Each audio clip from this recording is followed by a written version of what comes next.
অ্যাপেলের ডিট্টো কপি একটা আনবক্সিং করবে লেখছাম। প্রথমত আপনারা প্যাকেজিং দেখেন, কালার আমার হাতে 2-3টে হবে।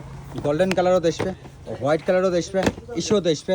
অ্যাপেলের এটা এমন একটা স্মার্ট ওয়াচ, নিউ স্টক হচ্ছে। আগেরটা তো আরও অনেক আপডেট নিয়ে যাচ্ছি। হ্যাঁ, মানে আগেরটা যেটা আছে তার চেয়ে তো আরও 2 গুণ আপগ্রেড ভার্সন নিয়ে যাচ্ছ। মুই একটা ওপেন করবে লেখছাম। এর মধ্যে কালার পাবেন মেলাগুলো। হ্যাঁ, মুই একটা গোল্ডেন কালার আপনাকে খুলে দিলাম। আমার হাতে মেলাগুলো আছে, ঠিক আছে। একদম প্যাকেজিংয়ের থেকে ইসের থেকে কারো দম নাই, ধরা পাবেন যে দোস্তগুলো আপনারা আমার থাকি নিছেন আর কি। কী কয় যে কি না হোক, এটা ফিতে 2টে থাকে আর কি। ফিতে 2টে একবার দেখি না, ফিতে 2টে না একটা একটা ফিতে করছে নাকি? ঠিক আছে, যে সেন্সার টেন্সার সব লাগাইছে। আচ্ছা যে কি না, এটা সাইড কর, ডালটা দেখাও।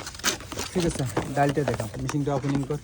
ঠিক আছে, একদম একদম দেখেন আগের চা তো 2 গুণ আপগ্রেড মডেল আছে। অ্যাপলের লগো টগোগুলো সব আসবে, বলে নিয়ে টেনশন নাই। কাকবার ধরাই পাবেন না যে এটি একটা কপি নিছেন আর কি। ঠিক আছে দোস্তগুলো, তো যে কি না হোক, বর্তমান এগুলো তো জানি পান। আমার এতে আসছিল টাকা বর্তমানের জন্য 999 টাকা। অ্যাপেলের একদম ডিট্টো কপি। আগেরটা আছে তো এটা যেমন আছে, ওয়ালের চার্জারটা বড় বানাইছে। ঠিক আছে, ফিতেগুলো ঝেলে আছে, এগুলো যেমন দিয়ে থাকবে আর কি। অ্যাপেলের যেমন দিয়ে থাকবে সেম টু সেম থাকবে আর কি। তা কথাটা এইটুকু, এক কার্টুন আছে, এর লগত কালার মেলা আছে। আপনার মন পছন্দ যেমন দিয়ে লাগে এমন দিয়ে নিয়ে নেবেন আর কি। ওকে দোস্ত।